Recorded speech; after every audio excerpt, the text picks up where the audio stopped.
We're going to move to the next session 3, panel 3.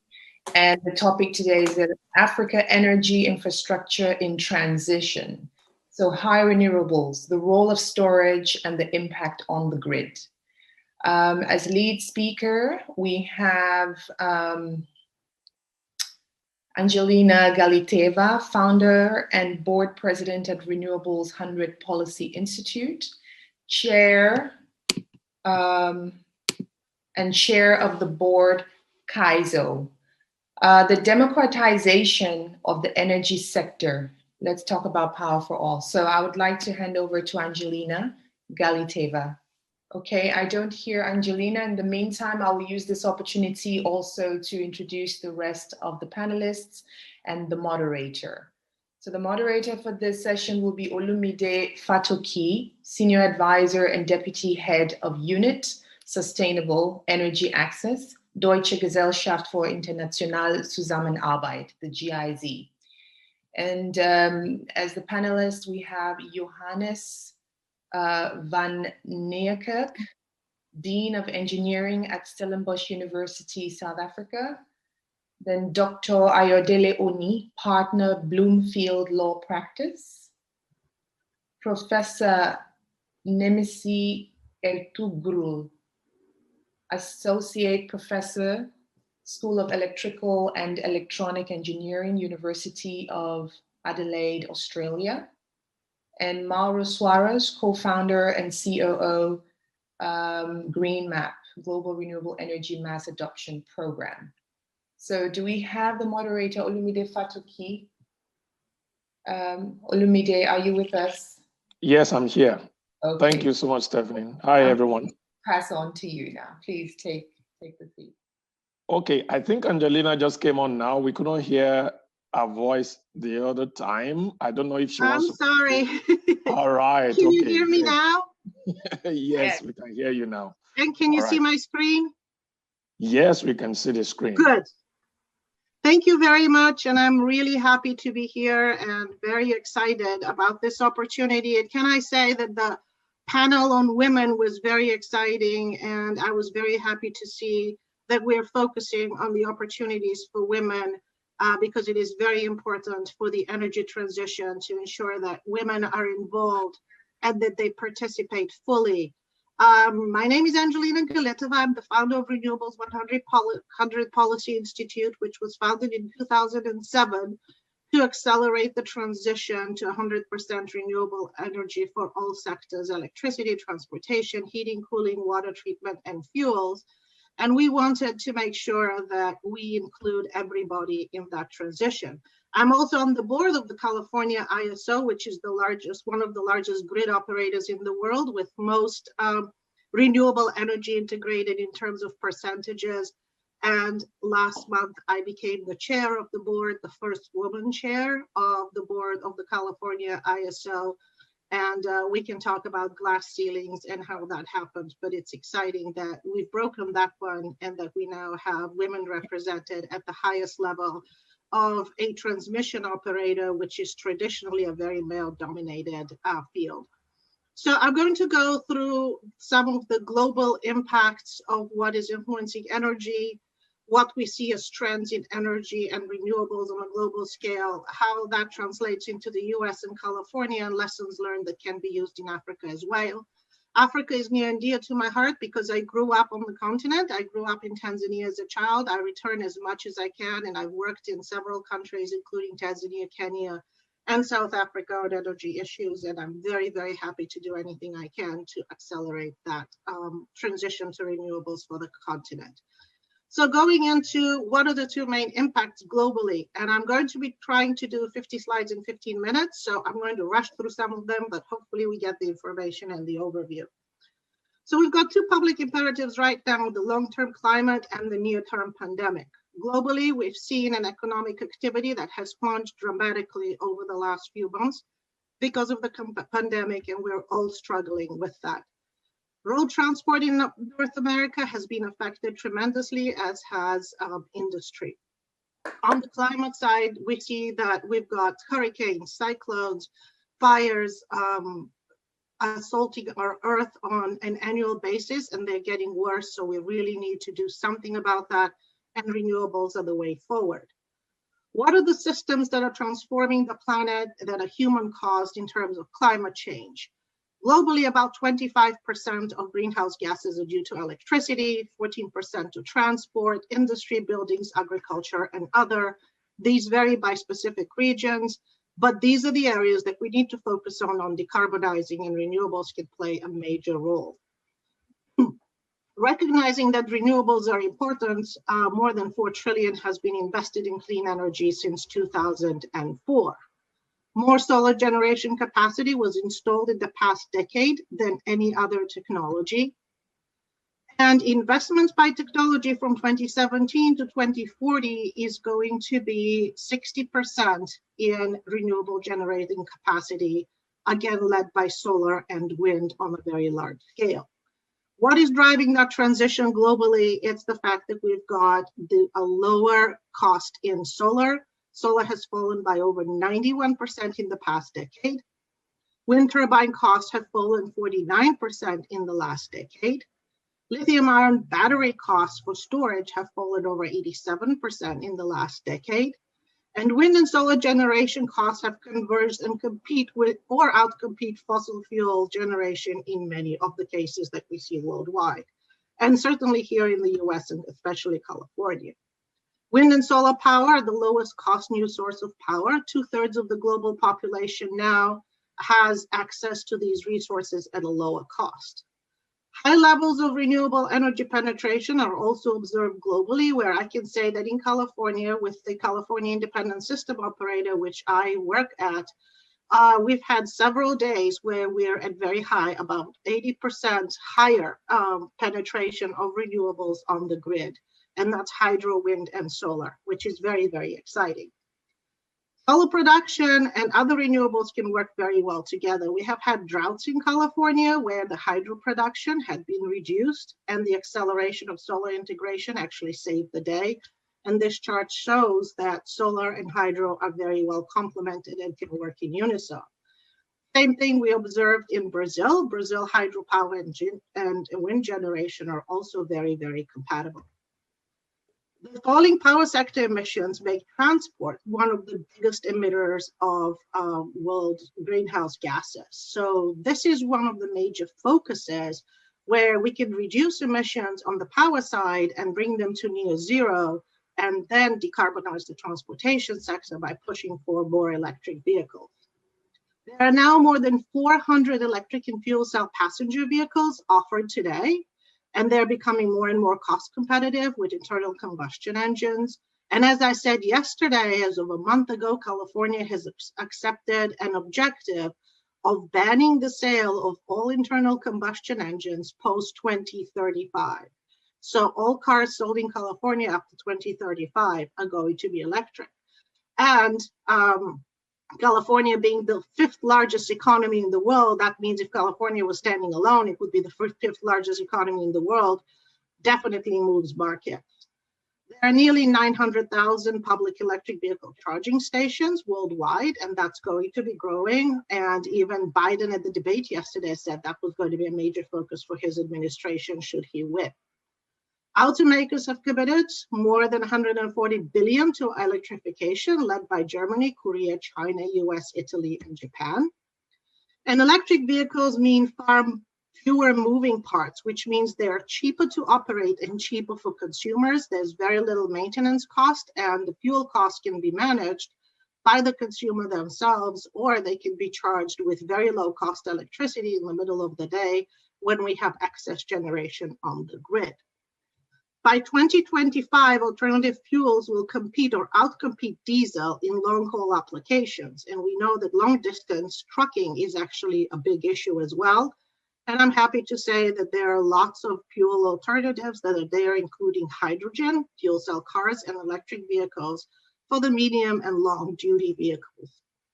Hydrogen is going to be interesting, but as we focus on hydrogen, and I won't go into details, we need to ensure that hydrogen is made through renewables, so that we've got the green hydrogen economy where renewables are generating the hydrogen that can then decarbonize the fuel sector and some of the industrial sectors as well, which are of course the most difficult, including shipping and aviation. So what we're also observing is that with the reduction of greenhouse gases and integration of renewables, global oil demand has shifted to emerging markets and to developing economies. So oil demand in emerging markets and developing economies has more than doubled since 1995, while GDP has increased fourfold. So we need to ensure that the emerging economies, economies in transition and developing countries move over to renewables faster than they are. The global oil majors are also realizing that the energy reality is changing, and they're investing in transport, mobility, hydrogen, digital efficiency, solar, and wind, because that's definitely going to be the future. Shifting over to the United States, nearly 30% of all Americans living in the US are in a community that's going 100% clean energy or 100% renewables. That is certainly the case in the Pacific Northwest.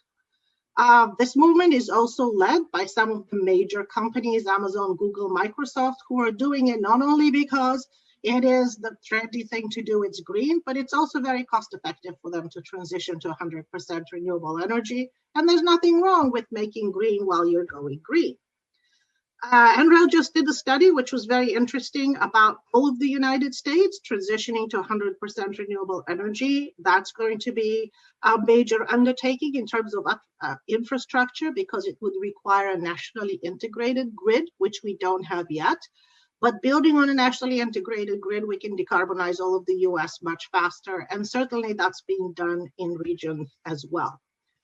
Going over to California, as I said, the 5th largest economy in the world, we've got very aggressive laws. Laws are important in terms of making sure that you reach your goals, and they can be major drivers to market and market penetration. So we have a 33% of renewable energy by 2020, which we have exceeded. Keep in mind that that 33% does not include hydro, large-scale hydro, and it does not include behind-the-meter solar, which adds another 20% to the grid of carbon-free energy. 60% by 2030, we're certainly going to get there, and 100% renewable energy goals by 2045. Actually, our economy has to be decarbonized by 2045. We've got greenhouse gas reduction goals that actually target that 100% goal for electricity by 2045 and include other sectors as well. We also have a very robust electric vehicle goal and a distributed generation goal. Decarbonizing is also creating opportunities to develop a high renewables and high demand energy response energy services industry and create many more jobs. Transportation remains the key focus in electrification for California as well. We're uniquely positioned and very heavy on transport. 41% of our greenhouse gas emissions are from electric vehicles. And therefore, 90% of total US investment in clean transportation is in California. One of the largest industries in California right now is the production of electric vehicles and Tesla. This also leads to clean jobs that include women, girls, at-risk youth. California has 5 times more clean energy jobs than the fossil fuel industry. Also, solar jobs. There's a lot of jobs in terms of that new generation for renewables. Solar jobs now are more than all of the utilities, investor-owned utilities and privately owned utilities in California. There's also a lot of investment in new technologies because there's certainty for investors because of the laws. California spends more than Europe and China combined on venture capital investment in renewable technologies. And we've got an unprecedented and interesting environment we're dealing with. We've had the fires. You may all have heard about the terrible fires we had last summer and this summer, where we even had to go into rolling blackouts because there wasn't enough generation, and we had to cut some of the power lines and de-energize them because of the fires. We've had some gas storage challenges. We've had a lot of retail community choice where communities want 100% renewable energy. We are recognizing that regional collaboration and integration is important. There's a lot of consumer-owned power. There's grid modernization and a lot of customers wanting to participate into the market. So in order to reach our goal by 2045, we're going to need to integrate over 8,500 megawatts of wind, 75,000 megawatts of new solar, 25,000 megawatts of new behind the meter solar, and 55,000 megawatts of new storage. Having so much solar on the grid has actually caused a little bit of an issue and an operational issue that can be used as an opportunity as we look towards the future of what technologies are going to be needed. So if you look at the blue line, that is a traditional energy demand line in 2008. In 2018, you see a big depression. We call this the duck chart, with the tummy in the middle of the duck being depressed demand because of the solar generation. We have a 15,000 megawatt ramp for 3 hours every single day that needs to be managed, and that fast ramping technology, fast storage, and fast flexible technologies are needed on the grid, because what we're seeing is more and more people adopting solar at the rate of over 10,000 rooftops per month on average. As we transition to 2030, we're seeing that there's going to be more solar generation in the middle of the day. That's kind of the inverted duck. We're seeing that that 15,000 megawatts is going to grow, remain steady, and maybe continue for another 4 hours. So those are operational grid challenges that anybody operating a grid or a system with high penetrations of renewables, especially variable renewables, needs to be cognizant of and deal with. Mostly solar is what we're expecting to see as we continue to decarbonize, because that's the cheapest resource, and we certainly have an abundance of solar in California. We also expect the behind the meter to grow substantially. As the behind the meter grows, and it's mostly on the customer side of the meter, we see that ratepayers have evolved to consumers, and the next step in the evolution is to the prosumer in terms of the energy supply. You've got a house that has Sorry, Angelina. Solar. Yeah. I know we still have a lot to cover, but because of I'm time, going to finish right. I'm just going to give you maybe 2 more minutes, then, so that we can wrap up, please, because we still have to go to the panelists. There's so much to take in as we're going through this slide. Okay. But this goes to the resilience and reliability and the conundrum of, do you have a centralized grid to bring in renewables from centralized locations? Or do you have more of a distributed grid, as the previous speaker spoke, where you've got islands and microgrids and islanding? And so the historic grid being one-way generation to the customer, you pay your bill where you get it, to a much more dynamic grid that goes in multi-directions, and you're able to participate in the market and actually be able to reduce your costs and make money out of the assets that you possess, whether they're solar, storage, electric vehicles. High penetration renewables also mean flexible resources. This is what we expect to happen on the grid. Baseload power is not necessary. Centralized power is not necessary as much. You can meet it with renewable storage, and of course, having a variety of resources. So what are the suites of solutions? Storage, as we said, demand response, customers being able to participate and compensate it.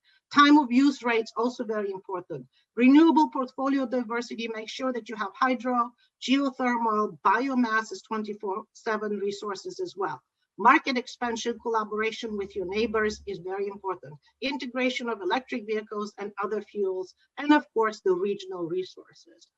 What's the power for all future? It is having our own destiny and having control of the power that we have and how much we pay for that power and how we monetize those assets. It's digitized, it's decentralized, it's decarbonized, it's diversified, it's democratized, and also connected to a very large backbone grid that is important to pool all of these resources to help everybody. Renewables are important. Climate change is important. We have a moral imperative to move forward to more renewables. And I always like to show the Pope because it's a higher calling. But also for me personally, there's no planet B. This is my kid at the climate march with her poster basically talking to me always, Mom, we need to have a planet. But you always talk about plan B. What's our planet B? We don't have it. So make sure you save the planet for me. And that's what drives my work every day. So thank you so much. Appreciate having the opportunity and happy to join the discussion. Thank you so much, Angelina. Like I said earlier on, I managed to get 15 minutes. Yes, I know, but it looks like there's quite a lot to take in. And the good thing is that these materials are still going to be available for the rest of, the team to be able to kind of, glean through, learn through. I mean, within this short time, I've learned a lot, and of course, in some of our previous discussions, and something is quite clear. There is a model that is working in California, and probably that's where we're going to get started off this afternoon quickly as my first question. There seems to be like a model that is working in California. If you look at Africa infrastructure deficit, for instance, what do you think from your own perspective are the lessons learned in California? I mean, not talking about the entire US now, but say California as a state in the US. What do you think are the lessons learned in California that can be adapted also in African context that can quickly help us to accelerate this lack of huge energy deficit that we have in Africa? I love the part where you mentioned that the energy target for the mix for California was 33%, and that's already been achieved. Yeah. And then why we're still looking at 2030, for instance, in Africa or in Nigeria, to even be able to achieve 30%. So something tells me that there's something that we can learn from that model.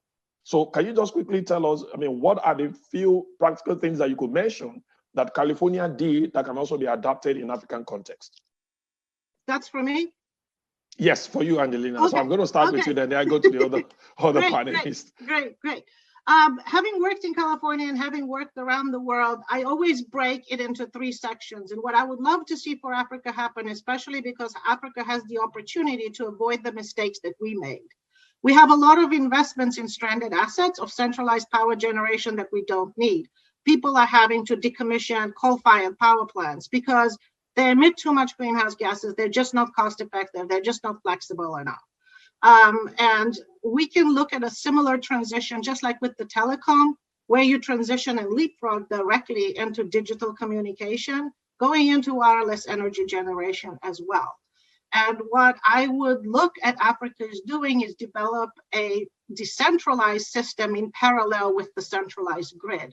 So going decentralized, starting from a very small level of a microgrid, or even individual rooftops, which then brings immediate light, industry, empowerment of women, and education to a community almost overnight, because you can do that with solar and storage, and then transition, and water pumping, and of course, all the other benefits that solar systems mentioned, and then transition to a centralized grid coming in, interconnecting all of these communities that could support each other with centralized generation, renewable, focused in targeted areas and on a regional basis as well. So you can harness hydropower, which could be used regionally. You could harness geothermal in Kenya, which could also be used regionally, and that could be your baseload power that supports renewables.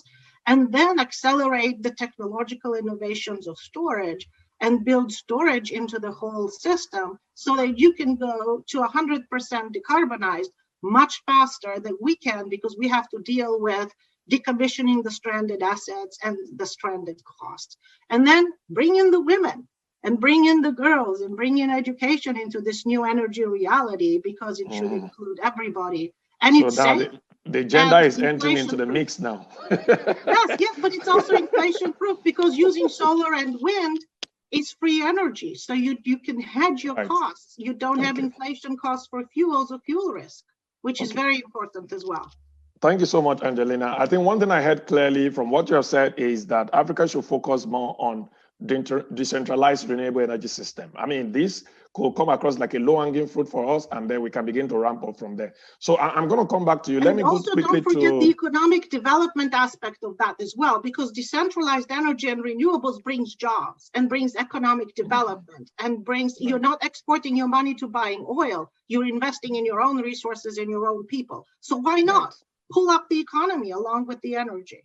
All right. Thank you so much, Angelina. Let me go quickly to Professor Nesimi. In one of the things I also heard when Angelina was making her presentation was that she was emphasizing that wind and solar played a very key role in some of this effort that has been pushed in California. So from your own context, do you think wind and solar PV integration can also improve electricity grid, for instance, in Africa? Thank you for having me. I will say it's very early morning here, 3:30 a.m. Wow. That's my early Zoom conversation. I'm trying to be awake. Yeah. I'm living in Adelaide. Adelaide is the capital of South Australia. You may not know, but the South Australia is probably leading the renewable energy integration in the world, especially for capita. And then our penetration of wind and solar is, some cases, instantly goes about 100% or even exceeds. That's where we are. Yes, it can improve. In overall, one of the reasons is that South Australia also has a very unique case, is that the population is very not dense, is spread. In addition to this, everywhere is electrified already. However, the length of the transmission line or distribution line per capita is probably is also highest in the world. Therefore, its maintenance costs cause us to have the highest energy costs in the world as well. We are paying our electricity cost is the highest not only in Australia overall, in the world, over almost 40 cents per kilowatt hour. Therefore, I will say localization, probably most commonly used name is democratization of the energy. It will, I believe, can reduce the cost if it's handled carefully. Okay. Because the new scheme has to come in to play, not old style of this generation, distribution, retail cost has to be managed carefully. If it's not managed carefully, it will cost a higher cost than the conventional generation. Yeah. One of the things that we have identified over the years is that Africa has a very huge potential, especially for solar PV. Yes. The question then is, why has this potential not really been like maximized? I mean, so in 1 minute, I just wanted to, just join that to the first question that I asked, that do you see a possibility for solar and wind to be a very good mechanism to be able to accelerate energy access in Africa? So the adjoinder then is if this potential exists, what has been like the key barriers to unlocking this potential for Africa? So maybe just in 1 minute, can you quickly answer that question before I then move to the next panelist? Sure. I think definitely government incentive should come in play. The reason is that we are already paying for as I said earlier, distribution and then in transmission costs, as well as for new power generations. Instead of building in a one particular place, which has a long distance, has also electrical losses in that system, operational costs, rather you can simply subdivide those and then distribute to the nearby communities. That's the target. I will add one more thing, because I also involved in some of the other aspects, is that the future is also going DC. Because if you look at the load aspects, there is no AC load almost. Everything is DC. We are converting back again, converting back again. This loss can be up to 20% loss in overall energy loss. Other aspects I will say, which is critical. You see, when something is generated, including conventional generations, wind power, as well as or other larger scale generation, I will say, what we pay is the energy generated at the local point. However, that energy doesn't go to the consumer. There is a significant loss in that process. The consumer pays for that loss. I see. All right, so I'm going to come back to you thank you for that insight. Let me quickly jump to Dr. Oni. Dr. Oni, I want to localize this discussion a little bit. So let's begin to look at some of these African countries, especially let's look at Nigerian context. So from your own perspective, what do you think is the current status of the power sector in Nigeria? For instance, energy assets, that's one of the things that we're looking at. We're also looking at high deficit or insufficient, energy infrastructure, and how we can transit from what has always been to what we feel could help us to get out of these energy access issues. What do you think is the current state of things now in Nigerian local context? And then maybe as an agenda to that, what are the shortcomings in Nigeria at the moment that you feel are responsible for this, especially talking about our over-dependency on fossil fuel? So maybe you can combine these two questions together. Okay, thank you very much. To start with, there's a deficit and there's a gap, a large gap between energy demand with respect to electricity and what we have available. For example, I think there was a report released by the African Development Bank. It's appraisal report on the Nigerian electrification project. And it was, I think it was some late 2018. And they were saying electrification in Nigeria overall is about 55%. And it's even worse off in the rural areas where you have just about 39%. Also, if you look at, there is some website, I think it's Nessie Stars or so. It's a website set up by the federal government just to provide transparent information on the Nigerian power sector. And as at November 2019, the total installed generation capacity stood at about 13,400 megawatts. But what was actual generation that was available, that was not stranded, was barely 3,900. So you can see that. And if the rule of thumb is that you need 1 megawatt for about 1,000 people, maybe 600, 650 in more industrialized countries, 650 homes. Say Africa, Nigeria, you probably need that one for 1 megawatt for 1,000. You can then imagine the volume of electricity we need and the gap or the gulf between what is available and what we actually do need. So that's a major issue. And to make matters worse, renewable energy has played a very, very little role because we almost have no grid connected renewable energy supply, say for hydro. And some people would argue that, because some people would argue that large hydro power generation isn't renewable. Some people would argue that except for smaller hydro plants. So say for hydro, we do not have these 14 solar projects which were started 5, 6, maybe 7 years ago, still not still not connected to the grid. We've got potentials for wind. We've got potentials for converting waste. So it's not a very good, to be honest. If you are not being political with the facts or with the state of things, it's not a good state of things. However, it then means that do you think that this same thing applies to some other African countries, or is just peculiar to Nigeria? Because what we're discussing now is Africa as a whole. Yes. Yes, from the look of things and from what you're saying, it looks as if the narrative has not been so favorable locally in Nigeria. But do you think maybe other African countries like Kenya, Tanzania, Senegal, do you think they are far more advanced in some of this discussion than Nigeria? Yes, my understanding is that some of those countries are far more advanced, particularly when it comes to the role of renewables.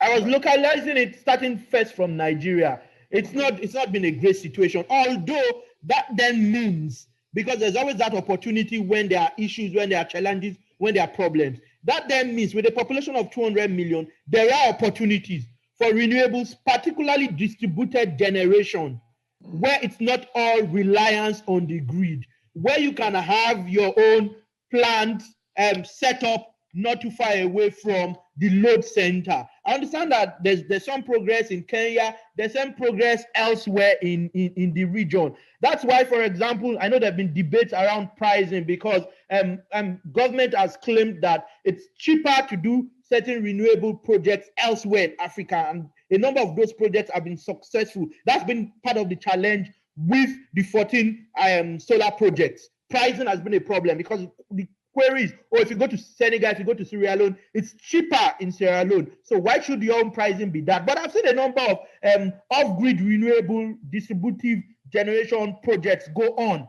And like Angelina had stated, and it's important, there's a need for integrating what we currently have, particularly if you want to benefit from our gas. We've got a lot of gas. So it's a difficult argument saying we would completely phase out the use of gas. So we would have, once we would have those plants that rely on fossil fuels, particularly gas, because I mean gas is much cleaner than the liquid hydrocarbons and bitumen. So from your own context, you also align with the fact that there's a need to decentralize. But yeah, what you are now advocating more is that during the course of this decentralization, there's a need for hybridization to also come into play, where there's no total dependence on the existing fossil fuel that has been like the typical way of thinking, now moving more into the DNA of renewables and then combining this with whatever is on the table now. Okay, thank you, Dr. Oni. I'm going to come back to you. Let me quickly jump to Maro. Maro, my question to you will be this. I mean, we're hearing now decentralized renewable energy system. This is one of the way to go in Africa. We know that is the way to go. But one very key component of solar hybridization, or for some of this hybridization in the context of what we're discussing now, is storage, which is one of the things we're also looking at today. And we know, I mean, from experience, we know that storage alone in itself can take up to like 40 to 50% of the total capex for some of these projects that we're talking about. I mean, just being conservative with figures, right? So the question then is, if storage is going to be that expensive, what do you think are the ongoing efforts currently now to drive down the cost of storage? Because this is going to play a very crucial role in this decentralized renewable energy systems that we're talking about to be able to quickly improve access to electricity. So over to you, Maro. Yes, well, thank you for the question. Very interesting. You know, renewables is all about capex. That's the issue. That's a big problem in the developing world. We have a high cost of capital, and we have a lot of capital to deploy. We have a need to deploy capital, and the capital is not within the developing world. It's somewhere else, and we have to attract as regions like Africa, Latin America, Southeast Asia. We have to attract the right sort of capital that with the right terms, and so it's not just the absolute value of the capex that needs to be spent. It's the way in which we can attract that capital to make the final product, the electricity, cheaper to the people, right? And the lost potential that we have in all these regions is tremendous. And storage is just the latest technology. The way is how we approach investments, long-term investments in our countries, right, in our developing world.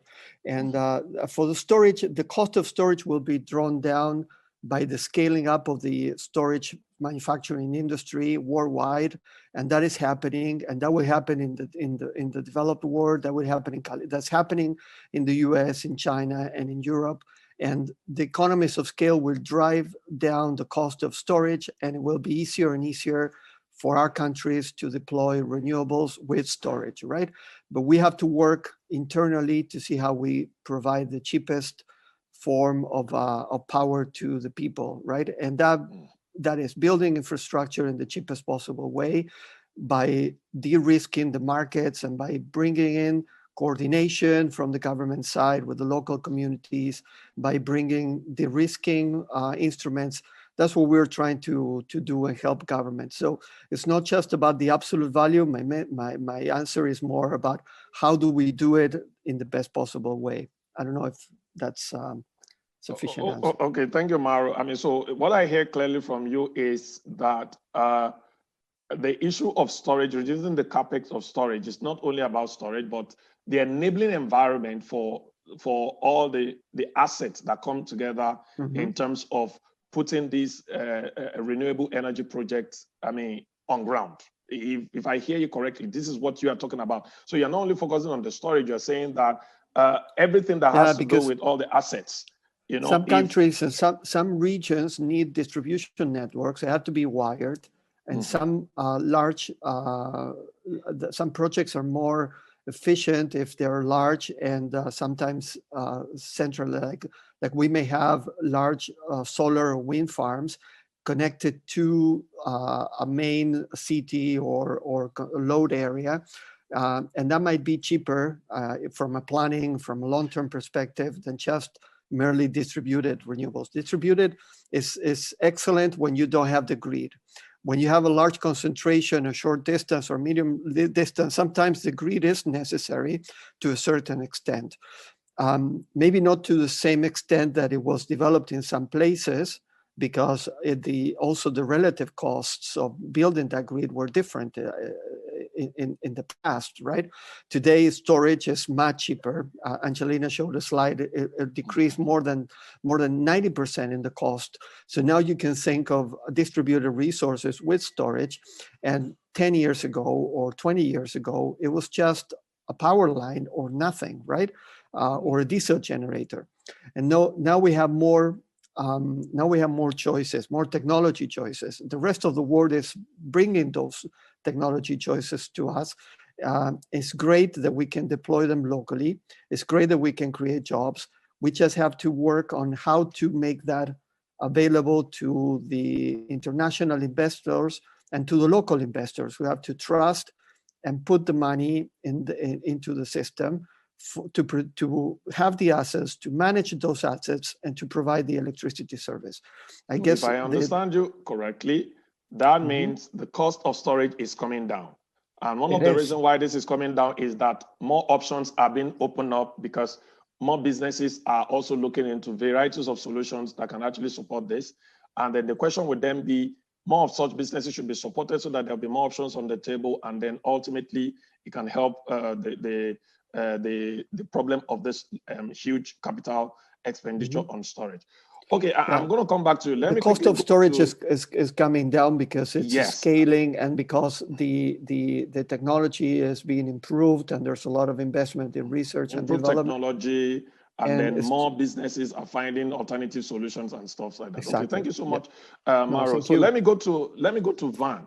Van, in terms of let's talk about the grid currently right now.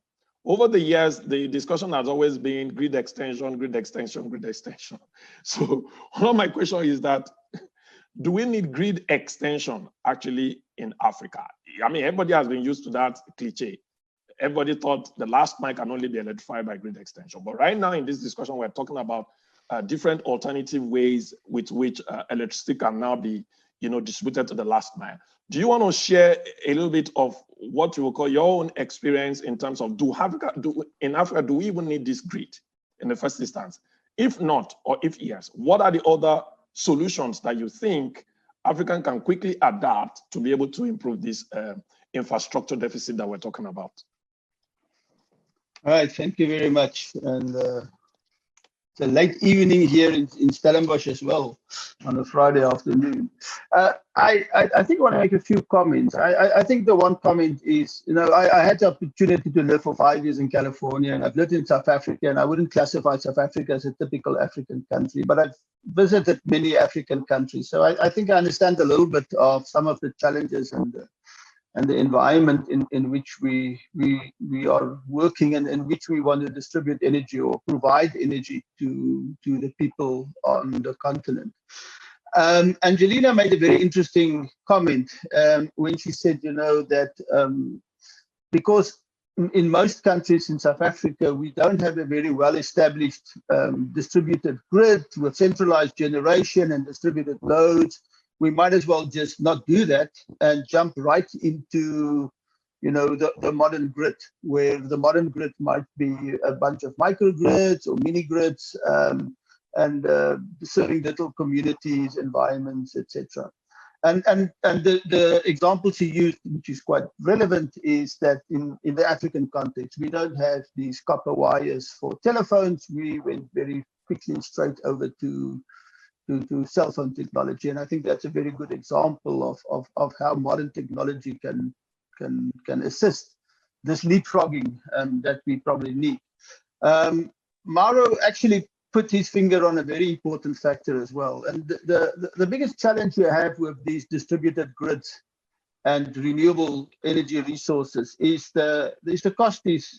It's not free. I mean, anybody who tells you that the sun is free and the wind is free, they don't really understand what they're talking about. Because yes, the sun is completely free and the sun is completely free, But the equipment to convert that energy into electricity, that's not free, and you have to pay for that. And the big problem is you have to pay for that up front. You can't pay for that, as you are doing it. And I think that is a major challenge in this transition. How do we overcome that challenge that you just mentioned? Because I just wonder, because we have very short time, and I want people to glean as much as possible. What do we do to overcome that? Before we overcome it, I want to make the challenge even more difficult, right? And I'll make it. I mean, if you look at the challenge, and for many years I was struggling with this concept. Why is cell phone companies in Africa being very successful, rolling out towers and selling airtime and data services, but people who are trying to put PV and storage in place is not successful, right? And again, I want to just emphasize last time, it's not a technology issue. The technology is available. Battery storage is there. The controllers are there. The converters are there. And the prices have come down significantly over the last few years. But these companies are not successful economically in Africa. And I'll tell you why I think it is. And I might be completely wrong, but I'll venture this, right? There's no alternative to cell phone communication on the African continent, right? Many people, myself included, we don't know how to work the drums anymore, right? So either you have a cell phone or you have no telecommunication. However, there is still traditional biomass for energy. So if you don't have electricity, you can always fall back to the traditional ways. And therefore, people are prepared to use the little money. And again, remember, these people don't have a lot of money. They have a little money. They are more than willing to part with that little money for a cell phone and airtime, but they're not too prepared to pay for electricity. And I think that's the fundamental question you have to overcome in Africa. So Van, we have one more minute. How do you pay I just want to hear. So what is the main advice that you're giving at this point? Now you have said technology is there, everything is there, but there's still this challenge. So what is the way forward? Just 1 minute and then we can wrap up. I'm going to disappoint you. I have no idea. I have no idea how to bridge that fundamental problem of how do you pay for it? How do you help the people to pay for it? Because they have no money, and the little money that they have, they're going to spend on something else, not on energy, because they can get the energy in another form. And that's the fundamental problem you have to resolve. Thank you so much, Van. Can I say something very quickly? Unfortunately, we don't have enough time. I don't know why Stephanie made our own time shorter than every other person, and this is an interesting. Actually, we made up for it. It's fine. We will wrap up. So what I hear clearly as I hand over back to Stephanie is the fact that we all agree with the fact that there's still a huge deficit in terms of infrastructure in Africa, and then we also agree that decentralized renewable energy system might be one of the low-hanging fruits that African countries can quickly engage. The cost of components and all those things are coming down if only the government of such countries can then improve more on policy and enabling environment to be able to accelerate this decentralized renewable energy system. And I think that is where Van's point came in, that even though these people need the electricity, how will they be able to pay for it? And I think all these things are still bundled in that incentives for the sector that can now help the sector to be able to grow. Okay, thank you. I wish that we can have a longer session, but unfortunately, we have to call it a wrap. I don't know, maybe in the central discussion, maybe we can still go ahead with the debate. I really think you should give Angelina a job. Thank you so much to everyone. Thank you, Olumide. That was an incredible session. To be honest, if we could continue, I personally wanted to continue. This was so dynamic. I don't want to stop, and I'm sure all our listeners and attendees and participants, this is a good reason to say we have food for thoughts. We all looking forward to the same eSummit, hopefully not eSummit actually next year, where we will meet each other in person and continue this dynamic conversation.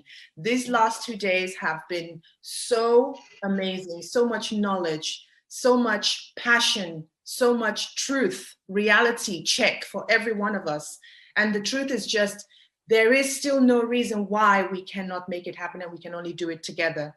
And I want to use this opportunity to thank all the speakers, all attendees, all our various sponsors. I mean, the people who have helped put all this together, volunteers. This has been a very, very, how would I say, this has really been work from everyone, and really work with people who are passionate about helping to light up Africa. And I believe that if we have more conversations and gatherings and sharing of knowledge, as we have done in the last 2 days, and make this really a mission, we will light up Africa. And I would like to keep it short and not say too much more. I could keep going, but I know that we also have to respect the time of people. I would like to share also a very small, a short video presentation to acknowledge all our sponsors and just to say a special thank you.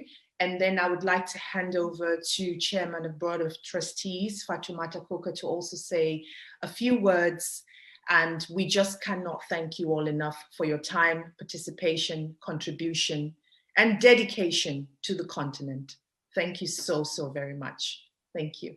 So thank you all very much. I hope you can hear me. I was really, really engrossed in this conversation, this last panel. I mean, just really great stuff. Thanks, everybody. Want to just say in closing, thanks so much to all of our delegates that have come in and stayed with us for the last 2 days. Our speakers, dynamic speakers, panelists, just awesome. Our moderators, the sponsors, the organizing team, the planning team, our think tank, all volunteers, by the way, just passionate about our mission. We have to remember one thing, is that we have to electrify the continent. This is very important. We cannot lose sight of it. It seemed insurmountable, it seemed very impossible, it seemed challenging. But I am of the school that if you look at the impossible as possible, it becomes possible. We have to, it's a must. The success of the continent, really, we can use electricity as a catalyst to get us all to a better place. We've seen that, we've talked about the policies and the regulatory the statutes and challenges, but renewable has the ability to really go past all of those roadblocks and make it possible. Mini grids, off grid, all of the technology now that is available. So I do believe that with the right business model and understanding the attitude to spend that we have on the continent, that we can definitely make it a profitable win-win for everyone. Africa is a sachet economy. We buy when we want, as little as we need, as often as possible. We need to understand that. And driving this home, the reason why we spend these 2 days together and getting to know ourselves and learning so much is very, very imperative we don't forget, is to accelerate and make sure that the SDG 7 is possible by 2030, making sure we have affordable, reliable, sustainable, and clean energy for every African on the continent. So again, thank you all for your time, for sharing, for your expertise, for staying up to 3 in the morning in Australia, to being up at, 12 midnight in Hong Kong, and to being up at 7 a.m. in California. Across the board and across the world, I say thank you, God bless you, and we will look forward to seeing you in 2021, God willing, in Egypt. Thank you very much. Back to you, Stephanie. Thank you, Fatoumata. So I'm going to share my screen.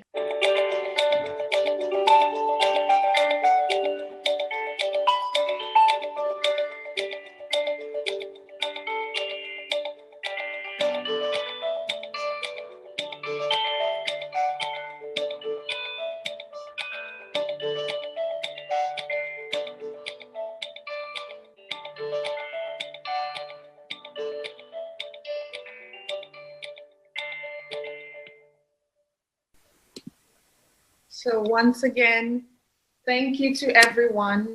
Access to reliable electricity is an indispensable investment for our future, for the future of our children. We cannot and should not fail them. Thank you all so much.